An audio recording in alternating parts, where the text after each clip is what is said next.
ମଧ୍ୟାହ୍ନରେ ଧୂଳି ଦଣ୍ଡ ତତଲା ଧୂଳିରେ ଗଡ଼ାଇ ପିଣ୍ଡ କଷ୍ଟକୁ ସହିବ କାମନାକାରୀର ଦାଣ୍ଡ।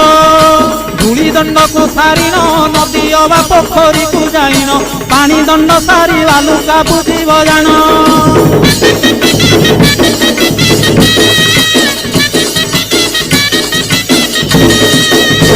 ଦାନ୍ତ କାଠି ନ ଘଷିବ ଆମ୍ବ ପତ୍ରେ ଦନ୍ତ ଶୁଦ୍ଧି କରିବ ଜଳ ଦଣ୍ଡ ପରେ ଅଗ୍ନି ଦଣ୍ଡକୁ କରିବ। କହିଁ ପରେ ଜଳକିଆ କରିବ ନବାତ ଗୋରସଲିଆ କାକୁଡ଼ି ନଡ଼ିଆ ପୂଜା ଦ୍ରବ୍ୟ ହେବ ଯାହା।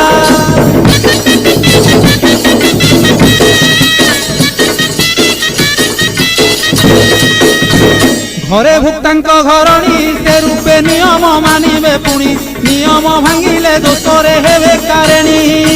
ଭୁକ୍ତା ବିଭା ନୋହି ଥିଲେ ମାତା କି ଭାଉଜ ପାଳିବେ ଭଲେ